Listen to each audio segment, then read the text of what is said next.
Allegiance. Pledge allegiance to the flag of the United States of America and to the republic for which it stands, one nation, under God, indivisible, with liberty and justice for all.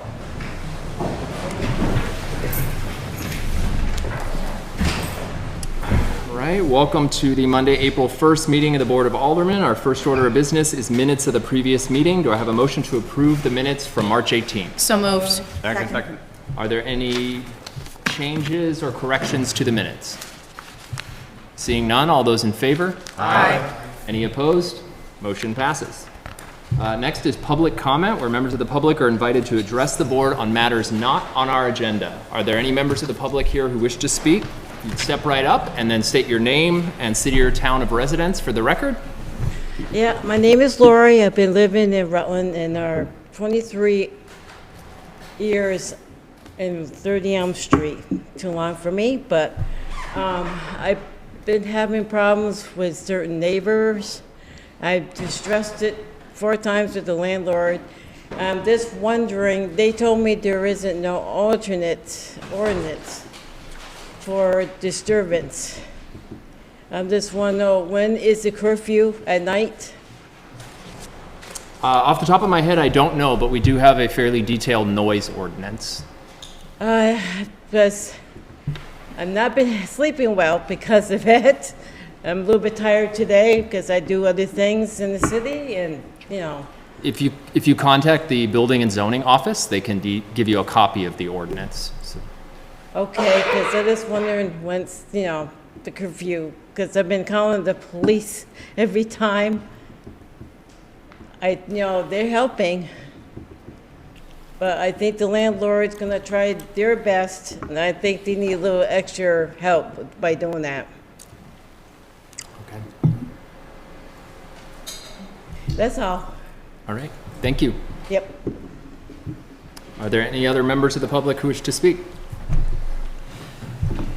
Good evening, Scott Graves, 38 Stratton Road. I'd like to make a request for a referral from a member of the Board of Aldermen to the Charter Committee. An organization I represent, Breaking Housing Matters, would like to get on a future agenda when it's appropriate to do so. Okay. So you're asking for a referral of what specifically? In order to get on the, from what I understand, to get on the Charter Committee's agenda, a future agenda, one must seek a referral from at least one member of the aldermen. Sure. So moved. All right. I'll second for debate. Okay. I just have a question of what the request is. Yes. The Breaking Housing Matters is a housing initiative. It's a national nonprofit that we're seeking to pilot the program for the first in the nation here in Rutland. Okay. Alderman McCann? Thanks. So, Mr. Graves, thanks for coming out, and I got your voicemail earlier, and sorry I didn't get a chance to connect with you. So, Mr. Graves has shared a little bit of information about this project with me. It's not necessarily in my wheelhouse, and as far as I understand, it would require both sort of an addition or a change to our charter and ordinance, but then also sort of a parallel, I don't know if it's like a public-private partnership or sort of a structure of finance that would allow the private sector to kind of come along and address some of the housing need.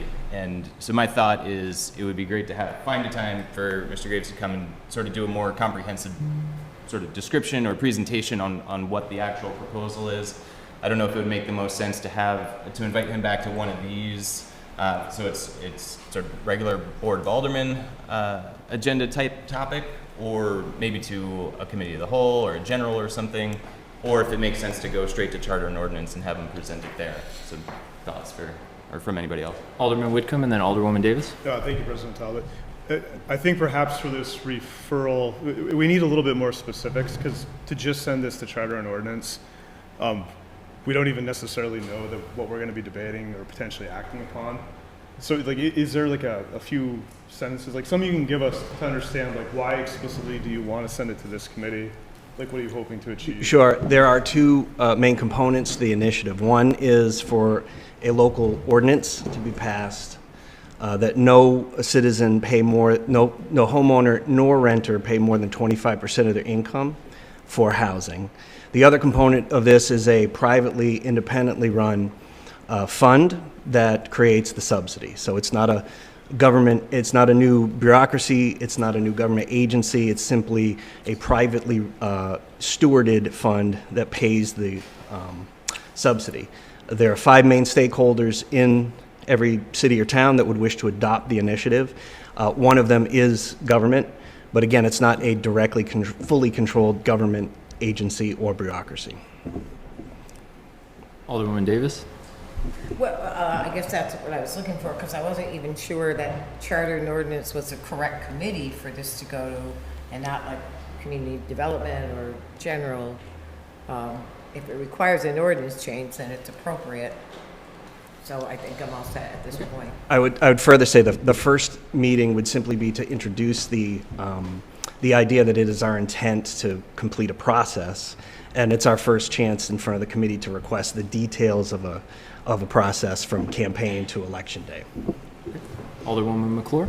I feel that it may be most appropriate to, if the maker of the motion be open to adjusting, to refer this to general, so that way all of the aldermen have the ability to comment and be here for that, versus the Community and Economic Development or Charter and Ordinance Committees. That is just my thought process on that. It seems like we've got a really good surface of what we are going to be talking about, but it might need some a little bit more in-depth discussion.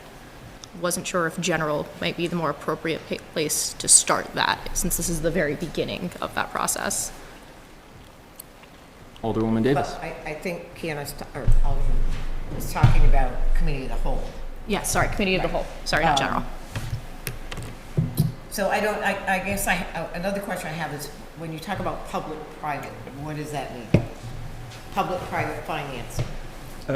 So the program has 5 main stakeholders. One of them is a government. So Another would be money into this project. possibly, but the other 4 stakeholders are part of the private sector, and it's essentially represent all of the main components to a housing ecosystem or development ecosystem, including developers, financial institutions, other private foundations, and other private agencies dealing with housing. All right, so we have a motion to refer to Charter and Ordinance, and it's been seconded. It does sound like there are a number of folks who would like to learn more about what Mr. Graves is proposing, and that would be an appropriate venue to do so. Alderman Gillen? I just want, because I heard the presentation through another group, I just want to get this in committee so they can be informed of this is the beginning of the process. They got to lay this on the table, and then we have to sift through what we want to customize to Rutland City, If any. if that. So I think we should give them the opportunity to come in and bring the idea in, lay it on the table, and then we sift through it. And then there might be some charter ordinances that we might have to put in place to make that happen. That's why we wanted to start a charter ordinance. Alderman Heck? I'm just wondering, with the backlog of stuff going on in charter and ordinance at the time, and what Alderwoman McClure stated, that it may be more sensible just to put it in general or the committee of the whole, wade through the dynamics, kind of sift through it. Once you get into the meat of what you're needing to do for ordinance changes, bring it back to charter and ordinance. But this way here, you would start to be able to delve in a little quicker as far as that goes. I know there's been a change in regards to who's running charter and ordinance now, but my understanding is there is quite a load of things, items in there as far as that goes. So that's just a suggestion. I would agree with Alderwoman McClure in that capacity, and maybe committee of the whole or to general itself. If the presenter hasn't got a problem, I can change my motion to the committee of the whole, and that way he can do his presentation, and we can move it into charter and ordinance on basically what we need to have done. If we so choose. Correct. Does the seconder agree to that change in the referral? I do. Very good. So we have a motion now to refer discussion of breaking housing matters to committee of the whole. It's been seconded. Any additional discussion or debate? Seeing none, all those in favor? Aye. Any opposed? Motion passes. Thank you, Mr. Graves. Thank you. And I'll be in touch about scheduling that meeting at a time that works for you and for the majority of these board members. All right, moving on. Are there any other members of the public here who wish to address the board on items not on our agenda? Seeing none, we'll move on to communications from the mayor. Mayor Dunges? Hey, good evening. First off, placed on your desks is a nomination for Planning Commission for Sue Starr Adams. And if the board would do me the pleasure of placing that on the table for next meeting. Second. I'll move to take, oh, sorry. All right, so we have a motion to place on the table the nomination of Susan Starr Adams to the Planning Commission. It has been seconded. Alderman Gillen. Is this replacing an open seat? It is. Okay, thank you. Any discussion or debate? Alderman McCann? Do we need to suspend the rules for this one or no? No, not to place on the table. Place down, Tim, yeah. Good question. All right, all those in favor? Aye. Any opposed? Motion passes. Fantastic. And then, as I submitted last week for the Planning Commission, AaronHildebrand, I would ask that the board remove that from the table and circulate the ballot box for the vote. I'll move to remove from the table. Second. All right, we have a motion to remove from the table the nomination of AaronHildebrand to the Planning Commission. It has been seconded. All those in favor? Aye. Any opposed? Motion passes. I'll move to circulate the ballot box. Second. And we have a motion to circulate the ballot box. It has been seconded. Any discussion or debate? Seeing none, all those in favor? Aye. Any opposed? Motion passes. Fantastic. One more thing for you to vote on. I would like to ask the board to refer the contract review of the RRA's contract to the Community and Economic Development Committee. So moved. Second. All right, so we have a motion to refer review of the RRA, or Rutland Redevelopment Authority contract, to the Community and Economic Development Committee. It has been seconded. Any discussion or debate on the referral? Seeing none, all those in favor? Aye. Any opposed? Motion passes. Great, thank you very much. So just to give you a piece of information on that, the RRA contract is, the RRA is continuing to review their version of it. I have a copy of their version as well. They're going to finalize that from their meeting, and then we'll bring it to committee for the discussion. Just a quick recap. I had a very short update this week. I spent some time in Montpelier on the 20th and the 21st. On the 20th, I spent a lot of time in committees discussing two main bills. S311, which is the Senate Bill 311. This is the Be Home Act. This is the essentially incentive program to allow development in certain communities, bypassing certain Act 250 rules to be able to develop housing in certain neighborhoods and find ways of funding that through things like tax stabilization programs. And House Bill 687, which is essentially an Act 250 reform bill. Both of their bills have their merits, and both of them have great merits for Rutland. There are components of each bill that we would like to see either removed or changed. In S311, there's some language in there preventing the Be Home Act from taking place, or that those incentives from taking place in the same place as a TIF district. I'll talk about that in a minute. And 687, which is a fantastic bill for Act 250 reform when it comes to large municipalities like Rutland, Burlington, Bennington, so on and so forth, would put us in a category, what would be considered an A1 category, which would allow us to essentially do our own permit process with only involving the state when absolutely necessary for things like Department of Environmental type matters. However, that bill has some pushback at the moment, specifically due to the fact that the rural aspects of that bill put more of a burden on rural communities. So it's something we're keeping an eye on. Like I said, both of them are very beneficial to Rutland right now. I want to give a big shout out to Paul Clifford, who's one of our representatives from Rutland. He's been helping me get into those committees, walk through those processes. He's actually on the committee where 687 has spent the most amount of time being reviewed, and it's been a huge help to get me up there and in front of those committees that need to hear Rutland's perspective on these bills. In the same vein, Alderman Clifford, Representative Clifford and Representative McGuire were able to get me a quick meeting with the governor on Thursday morning during the governor's coffee, but that quick meeting turned into a 45-minute session of the governor and I sitting down with his staff to discuss the needs in Rutland. This includes everything from the current sheltering situation and what took place a few weeks ago in Rutland and how that could have impacted our community. We saw light numbers, so it was a positive impact, but how we need to be more prepared for an emergency shelter situation like that and have different plans in place other than using, say, our downtown state building, but finding other facilities. We went on to talk about a lot of the initiatives that we have going on around housing. It's not unique to Rutland, it's not unique to Vermont, it's not unique to the country. Housing is a major issue right now.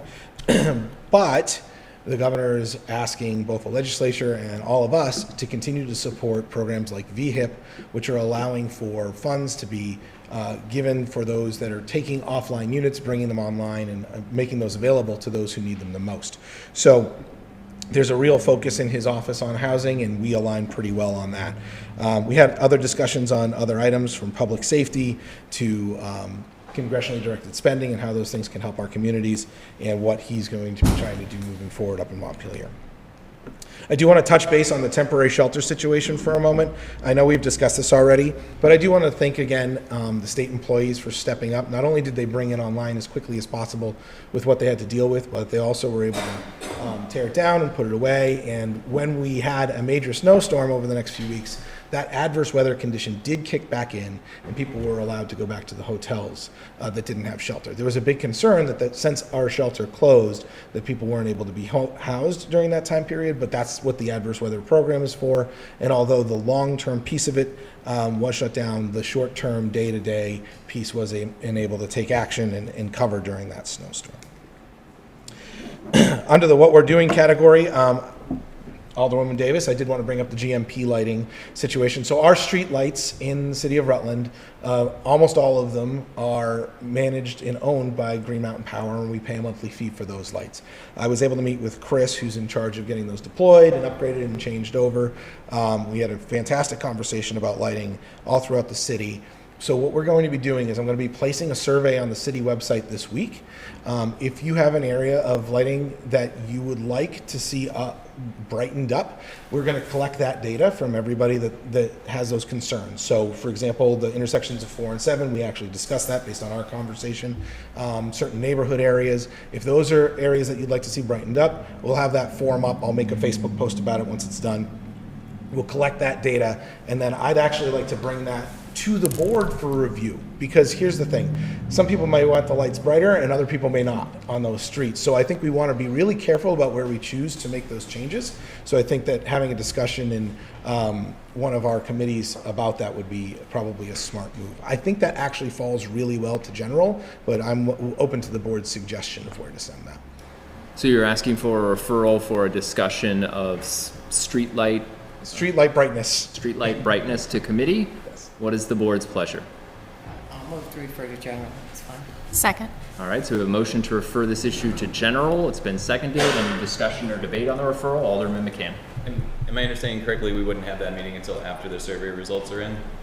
Yeah, I would like to, it'd be probably about 6 weeks out, just because I want to have time for people to collect the data, but I want to get it into committee now so we can just go have the meeting when the time comes. So, great question. Alderwoman Davis? So, and maybe possibly, because I think it's hard for people to say how bright is too bright. So we know, I think you said they were at 10% or what percent? Yeah, so there are some lights in the city that are dimmed and they're dimmed down, but a majority of them are just set based on the lumens. So there's a scale, and what I could do... Well, even trying downtown. Yeah. And say, this is the difference between what Crescent Street looks like compared to downtown, because it's so dark downtown. And we noticed that in the Halloween parade, that, and thankfully there was a car behind us who lit up the road because you couldn't see the road. Sure. And maybe that's a place to start, is to turn some lights up downtown, just so folks have some kind of visual connection to say, well, that looks good, so that might be good for my street. Because I couldn't tell you to say, do it 20% or 25%. I don't know what that means. Right, or how many, Exactly. like unit level. Yeah. Okay, great. I got the note. Thank you very much, Alderwoman Davis. All right, so we have a motion to refer. It's been seconded. Any additional discussion or debate? All those in favor of referring this to general? Aye. Any opposed? Motion passes. Fantastic. Coming up in the next week, we'll be working on the transportation-oriented district planning. So about a year ago, we were awarded a part of a federal grant that was shared amongst 12 communities in Vermont for transportation-oriented districts, planning, zoning, things like that. Since we're actually through most of our zoning already, we get the benefit of taking those funds and potentially applying them towards plans like for Merchants Row, West Street, Center Street, things like that. So we're going to start having that discussion to see where we want to apply that development planning and those funds to go towards that. It is a planning grant. This money cannot be used for actual development, but for the planning purposes only.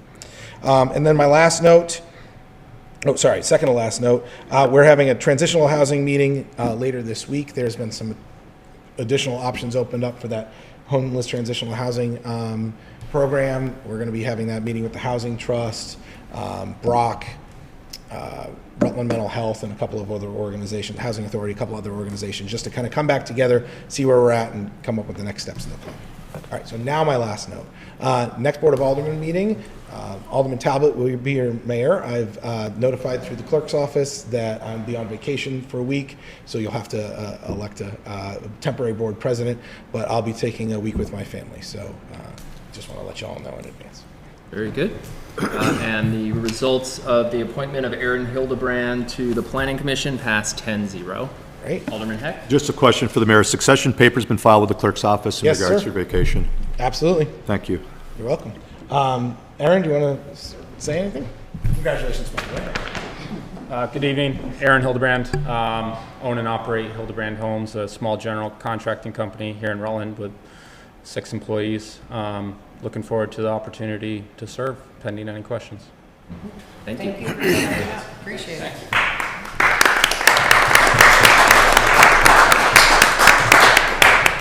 Thank you, Mayor Dunges. Moving on to additions and deletions to the agenda. Do we have any additions or deletions? Alderman McCann? Do we have anybody from any of the special events here today to speak on them? Do we have anybody from Walk It and Sprockets or the Rutland Humane Society coin drop here to speak? I don't see anybody jumping up and down, so I think we can leave those at the end of the meeting. Very good, though. Good suggestion. Moving on to reports and letters from department heads and officials. First up, we have Fire Chief Lovett with the annual renewal of the city's local emergency management plan. This was emailed to board members last week. Welcome, Chief. Hi there. I hope everybody got that. I didn't want to plug everybody's email up, but so large document, not an awful lot of substantive changes, a lot of telephone numbers, a slight modification in DPW's mutual aid agreement. Nothing really to be concerned about. It's more clarifications, and the document is pretty identical to last year's. So I was looking for a motion to allow the mayor to sign on behalf of the city. So moved. First, we need a motion to suspend the rules. Alderman McCann? Motion to suspend the rules. Second. All right. All those in favor of suspending the rules? Aye. Any opposed? Motion passes. I move Chief Lovett's motion. All right. So I believe, Chief, your motion was to authorize the mayor to sign the local emergency management plan, the adoption statements of the various federal procedures, and the DPW mutual aid agreement. Is that correct? Yes. Great. And has that been seconded? Second. All right. Any discussion or debate on the motion? Seeing none, all those in favor? Aye. Any opposed? Motion passes. Thank you. Thank you, Chief. Thanks, Chief. Next, we have Police Chief Kilcullen with information about a series of upcoming community meetings. There's a memo on page 1 of your packet. Thank you. First, let the record reflect the first time I've ever gone before Superintendent Peters. Love you, Kim. As the board president mentioned, over the next couple of weeks, we'll be hosting a series of community meetings throughout the city. And at these meetings, we'll introduce you to a number of members of our department, including our supervisors who have overall operational responsibility for each of our sectors in the city. We'll highlight some current crime trends, we'll present some historical data, and we'll discuss some challenges that we're having in each of the sectors, and answer questions on public safety on matters that concern the public. Each meeting will be hosted by a stakeholder in that respective sector, and we hope you can attend one or all of our scheduled meetings. As I said, this was included in your packet. It is on our Facebook page. The Rutland Herald had an article. But just briefly, for those who don't have ability to hear this any other way, the meetings do start Friday. Our first is our Northeast Sector meeting, and our Northeast section of the city is north from Killington Ave and east of Main. And that meeting is held this Friday from 6 to 8 p.m. at 802 Nutrition at 62 Woodstock Ave. Our next meeting is, the next two meetings are next Monday, a week from today. First, our Southeast Sector meeting will be held from 6 to 7:30 next Monday. And that, our southeast sector is south from Killington Ave and east of Main Street. And then our southwest sector will be held the same night from 7:30 to 9. And that will be held at the Rutland Rec Community Center. And our southwest sector is south from West Street and west of South Main, excluding downtown. Our next meeting will be held on Tuesday, April 9th, and that will be our northwest sector, which is north from West Street and west of Main. And that'll be Tuesday, April 9th, as I said, from 5 to 7 at Last Cup Cafe at 87 State Street. And our last community sector meeting will be our downtown sector on Thursday, April 11th. And that will be from 6 to 8 p.m. at the Cub Co-works at 67 Merchants Row. So these meetings, we had done, we were doing pretty much annually up until COVID, so we haven't done them in a few years now, but we want to get back to those. Some of what we'll be presenting, we do present every 2 weeks at the department at our RUTSTAT meetings, which is where we go through some of our crime data. We talk about locations we've responded to at least 3 times in a 2-week period. Similar to what if you've ever heard of the New York State CompStat process, where again, producing analytical reports and again, trying to figure out what's bringing us to these locations and trying to leverage resources with our vision partners to bring some stability to those locations. So anyway, that's our schedule. Hope to see them well attended. When things go poorly, they're well attended. So, if I may, that's my question. I am really pleased to see these happening. But I have a little, well, I don't know if it's a concern, maybe a poor choice of words, that 2 venues are going to be large enough if there's a great number of people showing up. Like, especially the northwest section of the city usually has a great deal of attendance. And then the northeast section, I don't know. I don't know if those venues are going to be large enough to see those people. Yeah, the last time we did these meetings, we had the venues were too large and they weren't well attended. Okay. So we're hoping to have an appropriate size venue, but I guess we'll find out right. over the next couple of weeks. And the only reason I was thinking, if I may, is because they have the senior center right there, and Northwest School possibly were 2 venues that were used before. But yeah, we'll see, I guess. Yeah. Alderwoman McClure? Just to ease some nerves, specifically regarding the northwest sector for Alderwoman Davis, Last Cup Cafe is a pretty large venue. They have a lot of space.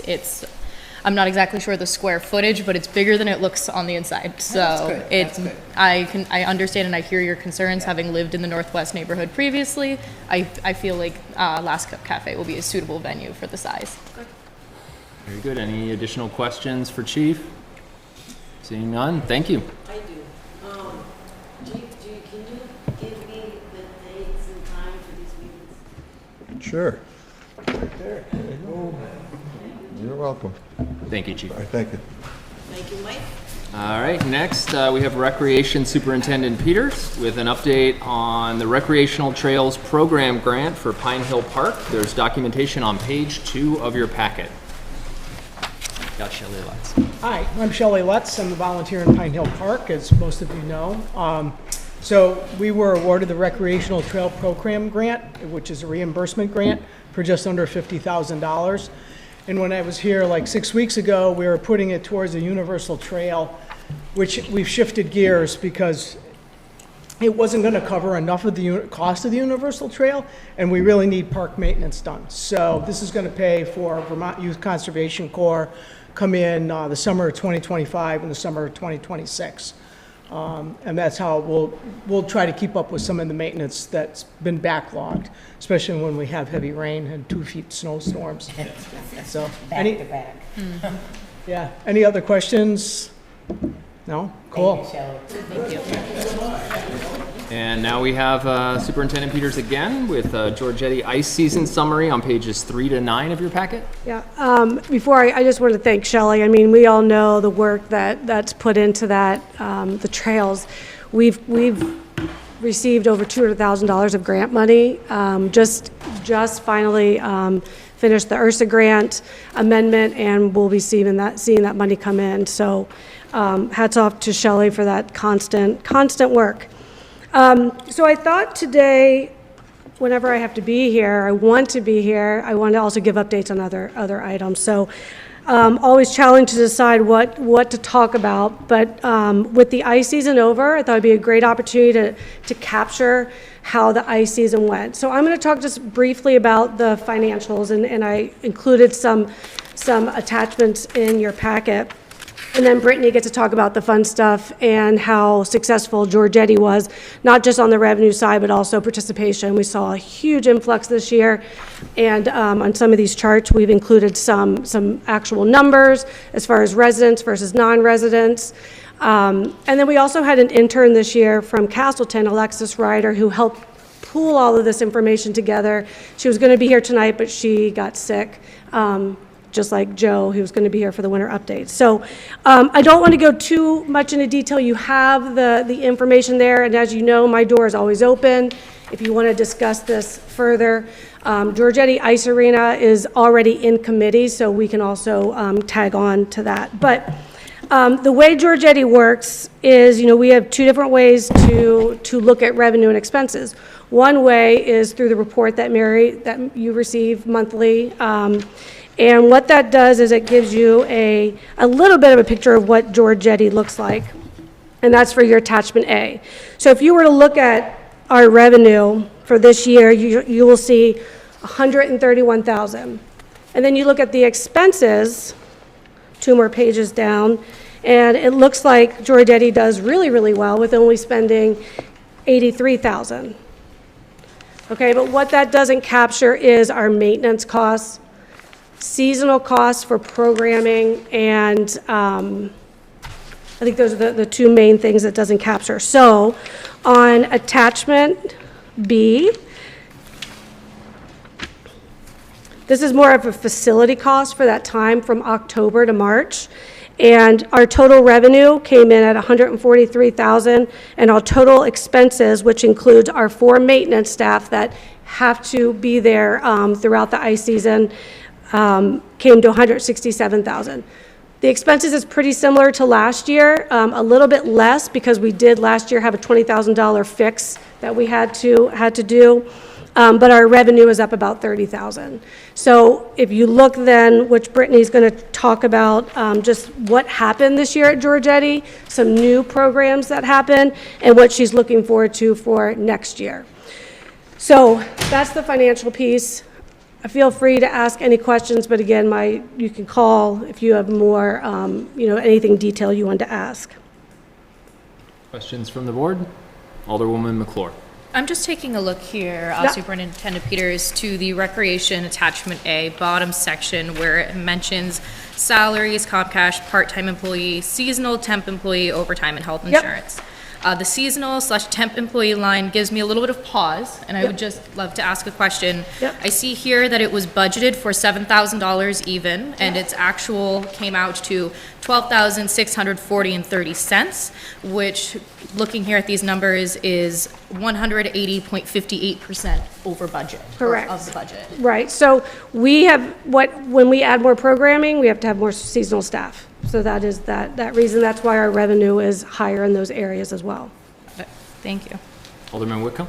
Quick question from computers. I was just looking at this, want to make sure I'm putting it together correctly. Yes. When breaking out just Giorgetti, do you have a positive operating margin?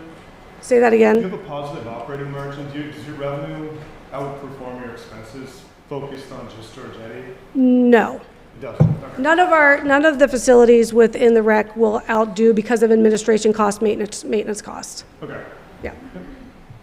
And to your point too, so last year I have a 2-page document of every facility. So Godnick, it also looks like we would make money if you look at the reports, but not included in there are two program directors. So I have a separate one for that.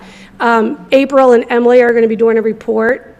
They may not get into us financials as much in about a month, just on all the opportunities at Godnick.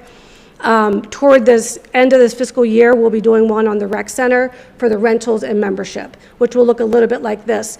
Giorgetti is a little bit easier to capture because it has a start and an end. And then the other parts of the season, we really don't use it a whole lot. We're not going to be having camp there this summer, so we're able to capture that.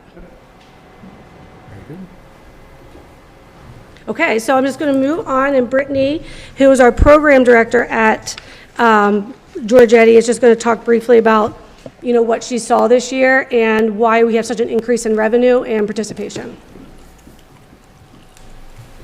Hi, everyone. Thanks for having us. First, I'd just like to start by thanking the Board of Aldermen for the continued support of the rec department. It's really awesome to see that and to have that. Like Kim said, I just want to highlight a few things, a few events that we've done at Giorgetti this year that were really successful and or just really community-based that we got a lot of positive feedback from. The first one I'd like to mention are the school rentals. We had over 9 schools rent with us this winter, some new, some returning. It's really nice to have the partnership with those schools and be able to add new schools into it. We had totaling 33 visits from these schools, giving the kids the opportunity to do ice skating, curling, some did broom ball for their lifetime sports program, so that was really cool to have the option for them.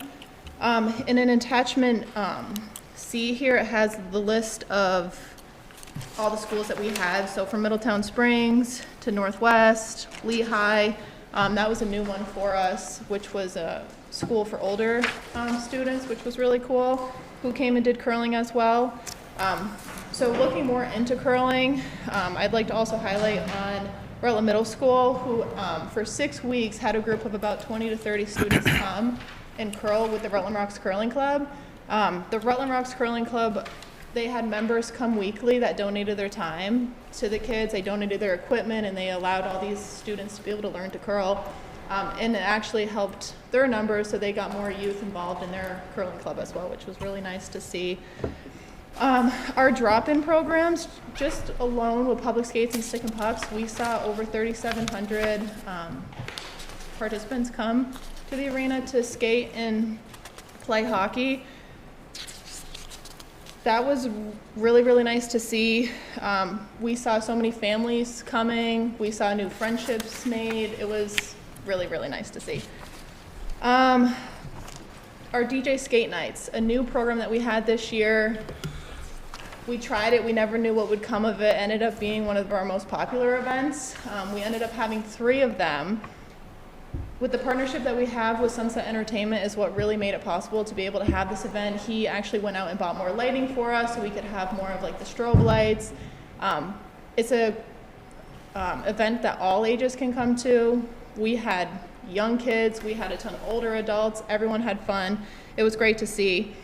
And then the last thing I'd like to highlight are skating lessons. Those were made possible with the help of the Rutland High School girls hockey coaches and players, the Rutland High School boys hockey coaches and players, and Raha players. They all volunteered their time to help out with the program. We served 198 kids for that program. It was really nice to see. We had a lot of returning from session 1 to session 2, and we already have calls looking for session 3, which unfortunately we're just not able to capture right now with our season time frame. But yeah, it was great to see. Really looking forward to next year, getting more community feedback and seeing what else we can add to the schedule. Great, thank you. Any questions from members of the board? Alderman Whitcomb. Just comment more than anything. Thank you guys. The Giorgetti Arena is without question one of the competitive advantages we have relative to other areas. You guys do a great job. The program is excellent, and I'm really excited to see what you do, how you grow it out, scale it up. It's awesome work. Great. Alderman Gillen. Just so the people at home know that schools that came out of town were Middletown Springs, Wallingford, Rutland Town, Clarendon, Otter Valley, a private school, and some other schools. So when these other schools come in, they help the program stay afloat. So that's money coming in to help the rest of the program work. So this is a good regional sharing project. Thank you. Thank you. And Superintendent Peters has updates on winter and spring programs as well. There's some documentation on pages 10 to 12 of your packet. Yep, so just to kind of recap what the winter season looked like at the rec center. Again, I'm not capturing Corcel or Godnick Adult Center. We're going to do that at a later date. But we just wrapped up the basketball season, so you'll see the numbers on that. We had a really successful season. Our 5th, 6th grade boys made it to the finals at the Glosnick tournament, which is, you know, that's a very traditional tournament, and they were very happy with that. This program runs a lot on volunteer coaches, so we do not have paid coaches, but we do have to pay our officials, and that's anywhere between $25 and $45 an hour, depending if they do it singly or by themselves. The attachment D, what that shows is total revenue for the programs and expenses. The expenses are only included the seasonal employees, like an official. It does not include facility cost or administration costs. Those numbers will come later toward when we do fiscal year end and we do a recap of the entire Rutland Rec Community Center. Our youth wrestling, if you saw my post today, we competed this weekend at Mill River. The Rutland team received the Sportsmanship Award out of 24 teams, and so they brought home a little trophy for that. I just wanted to give a shout out. They compete at states this upcoming weekend in Essex.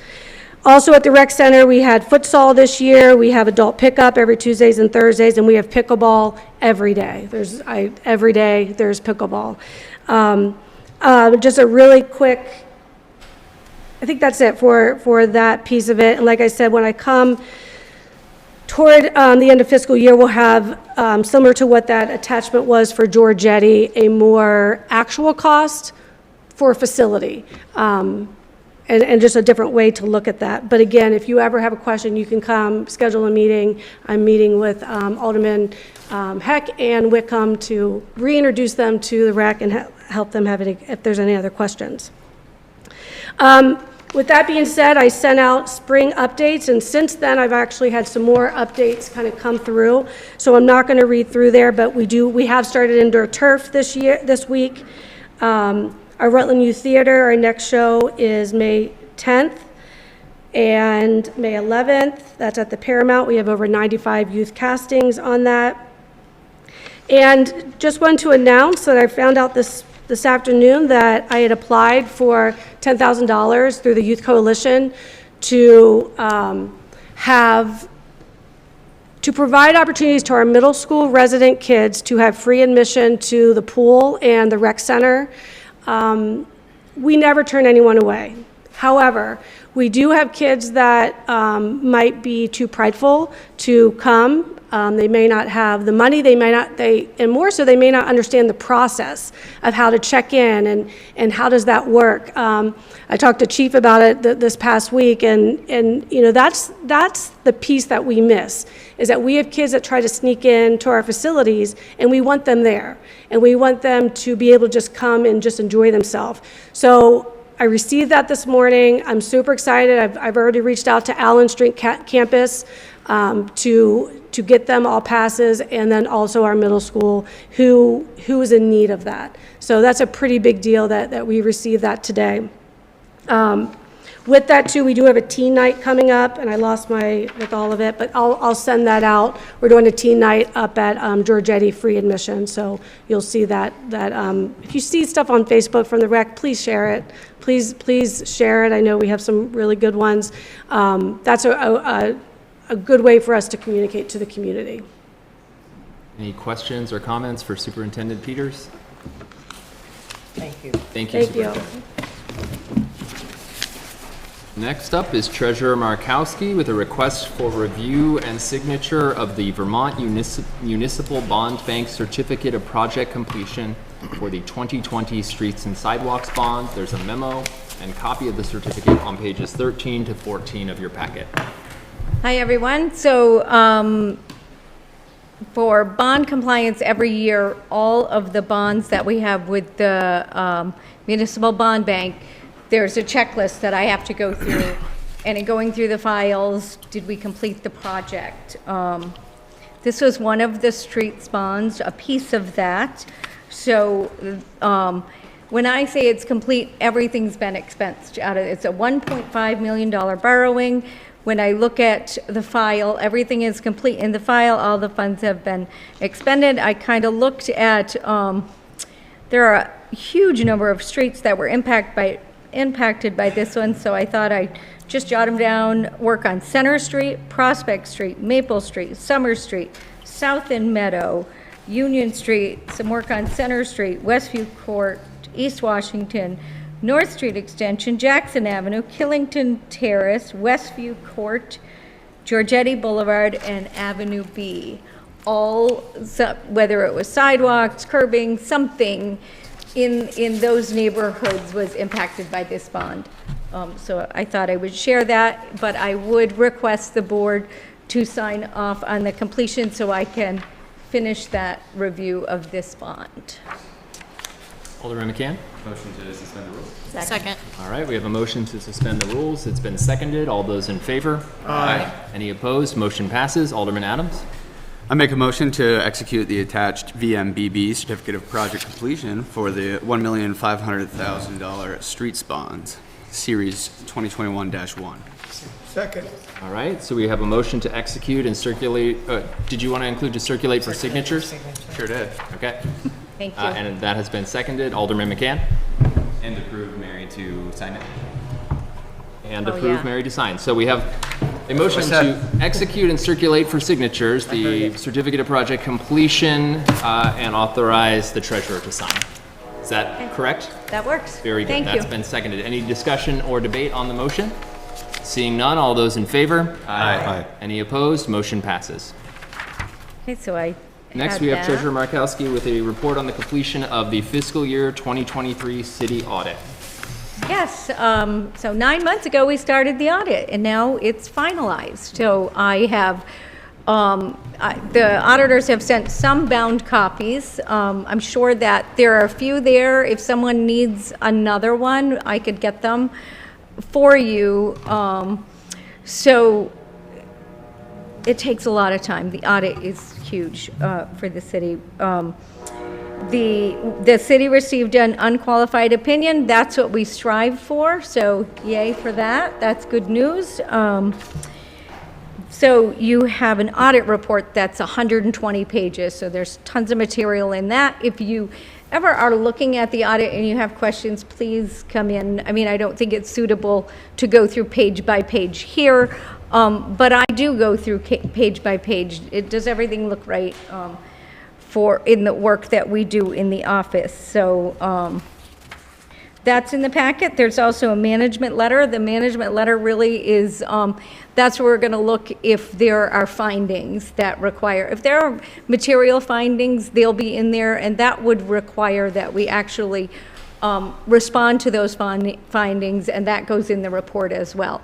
There were no material findings. There were 4 recommendations that I am working on. Some need a little clarification from the auditor how to resolve those issues, but nothing alarming. These things we've seen before.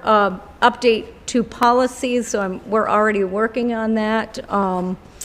Trying to think, increasing the appropriation to the pension, which we did already. We kind of tackled that a little with the 1%, so that there was also a comment about reviewing receipts at the transit center, like just having a little bit more on our side in the treasurer's office, a little bit more communication with Laz and how those numbers come through. We do get Laz sends a lengthy statement every month, including every invoices for everything that they do over there. So we do go through that some little bit. I'm not sure what I'm looking for there, but I'll work through that with the auditor. And the other item was on just accounting in the fire equipment fund, capital fund versus general fund, and how we're doing that. Some recommendations to change that, where we would post some things in the general fund and then do transfers between those 2 funds. So I just need to resolve those things.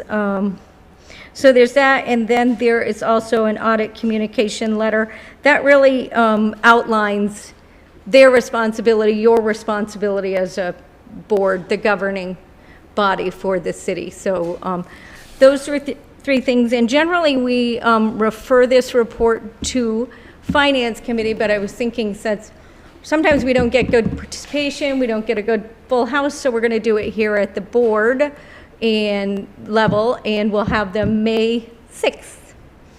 So I hope that's okay. So he'll be here to present. If you have any questions and stuff, I can raise them ahead of time with him so that he's aware, but. Alderwoman Davis? Yeah. No, my question was, are they going to meet with the board? Because it's the board's audit, and you answered that question. Yes, yep. But the 4 issues that you spoke of, do they need to be referred to finance so we have either a better awareness or know when they're resolved? You could if you wanted to. You'll keep us up. Yeah, I'll keep you updated on those, and because we're going to resolve those together. Okay. We're going to have policy issues. We're going to talk about the pension. You'll see changes in the fire equipment fund, and we'll talk a little bit about LAS and how. Yeah, so you'll see that along the way as we resolve those things. So, and then they'll likely speak of that on May 6th. So. Thank you. Okay. Very good. Any additional questions? Alderman Heck. Treasurer Markowski, is this your 7th unqualified opinion? I think so. If I've been doing it 7 years, yes. I'd like to just congratulate you and your staff, because I'm not sure a lot of folks out here really understand the work and dedication it takes to get an unqualified opinion for a municipality this size. And I know it started when Treasurer Wilton was here, which you worked closely with Wendy as well as her assistant. So the apple didn't fall far from the tree as far as that goes. But I just want to recognize all the dedication that you and your staff has made, because that's quite an honor for doing it 7 years in a row. Thank you.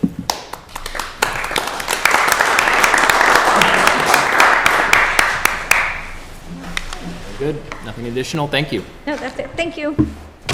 Moving on to reports of standing committees, we have none. Reports of representatives, we have none. Reports of select committees, we have none.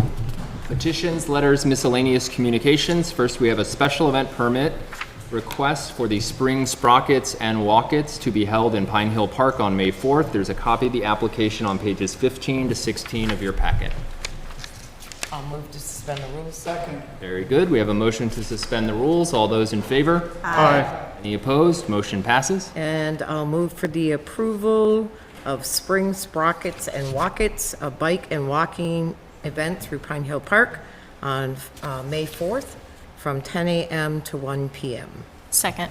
All right, so we have a motion to approve this permit. It has been seconded. Any discussion or debate? Seeing none, all those in favor? Aye. Any opposed? Motion passes. And we have another permit request, this one for a series of coin drops for the Rutland County Humane Society. There's a copy of that application on pages 17 to 18 of your packet. I'll suspend the rules. Second. All right, motion to suspend the rules. All those in favor? Aye. Any opposed? And Motion passes. Alderman Heck, how did you say? Yeah, I just want to bring up, I guess, a statement or just a point of fact here that on special events permits, specifically coin drops, it states that an organization can have 1 coin drop per year. That's in the coin drop policy rules. I know that there have been events where it has gone, and this is one of the organizations has done it 2 years. We're now at 3 events per year as far as that goes. I support the Humane Society. I don't have a problem with the Humane Society.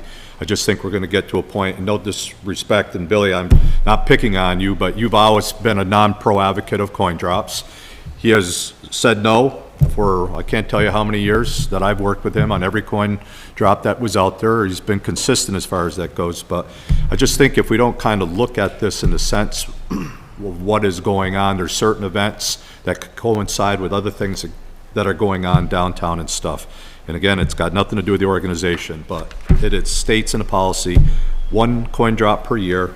It was 2, and now we're at 3. I just want to bring it to the board's attention. So before we engage in any debate, would anyone like to make a motion to approve? So moved. second. We have motion, and it's been seconded to approve. I saw Alderman Whitcomb's hand, Alderwoman Davis's hand. Alderwoman McClure's hand, and Alderman McCann's hand. So Alderman Whitcomb? Unrelated to the amount of coin drops, just, it looks as though we're approving the location as Merchants Row, Burlington, Vermont.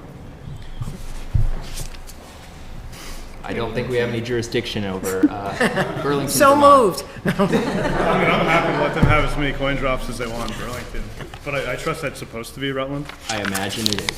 Sounds like a typo. Alderwoman Davis?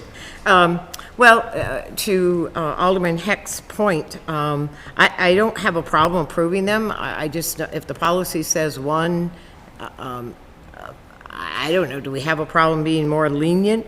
Or do we approve the first one and ask them to come in before August to say what is happening, you know? So I'm open to that as well. They have quite a few months that they could come in and speak to us, and then we could certainly renew it. But maybe we could see the policy. It's probably been a while since we've looked at that as well. And if it's something we want to revise, then that's a discussion we have. So I think I'll move for the approval of the special events coin drop to benefit the Rutland County Humane Society on June 22nd. Okay, so we already had a motion to approve on the I'm sorry. floor. Yeah. We can vote that motion down, or it can be withdrawn to approve all three. Made the motion. Alderwoman McClure, you made the motion to approve all three?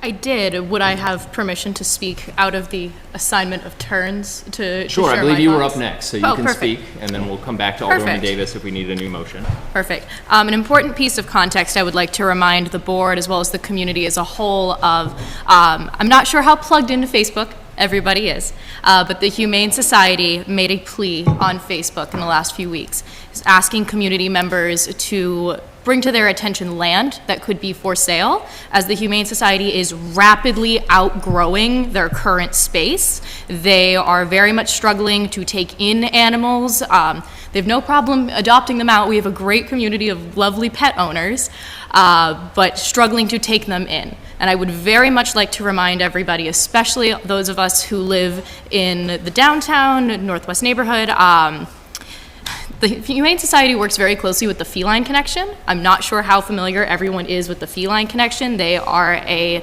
feline rescue organization. They work with TNR, so trap, neuter, release, as well as helping domestic cats find homes. A very big important thing about TNR programs is when they do not have the space they need or the partnerships they need to continue, cat populations explode. And as much as I, myself, am an animal lover, especially a cat lover, I have two, cats can be a nuisance when they are out in the wild like that. I think it is imperative we support this coin drop fundraiser event permit as is put before us as of this moment. The Humane Society is struggling.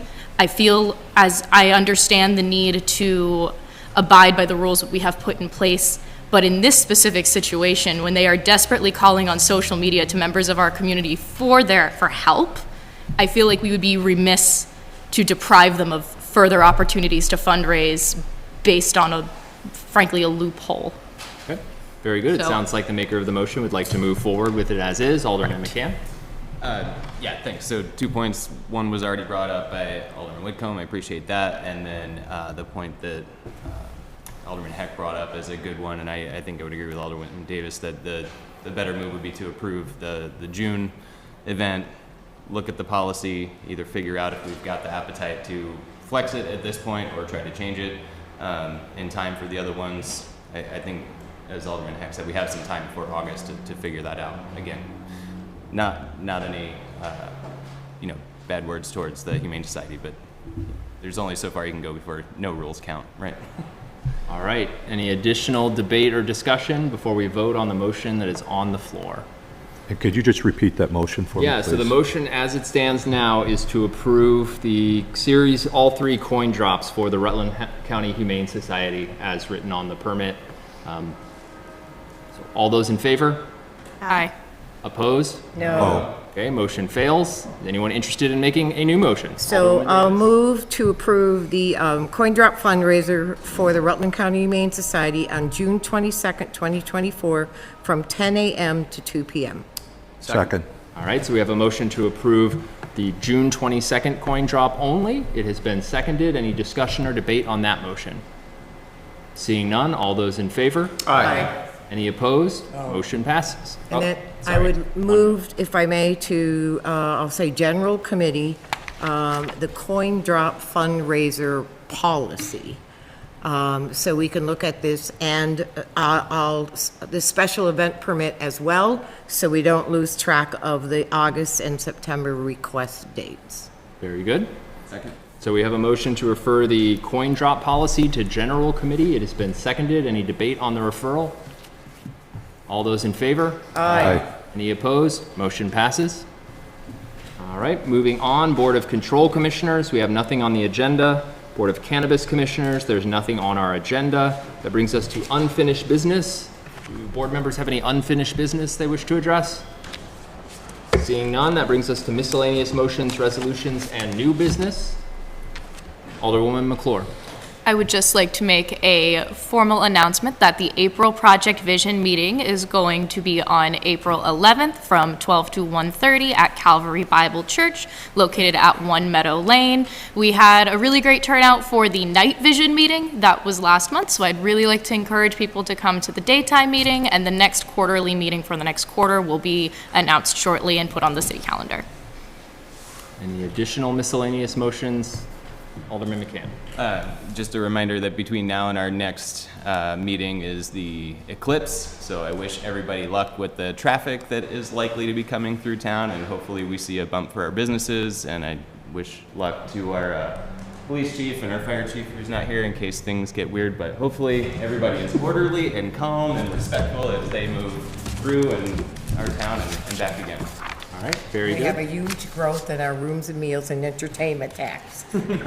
And I will remind everyone that the deadline for registering your dog was April 1st. So if you've forgotten to do that, do so as quickly as possible. Anything additional? Otherwise, I'd entertain a motion to adjourn. So moved. Second. All those in favor? Aye. Any opposed? Motion passes.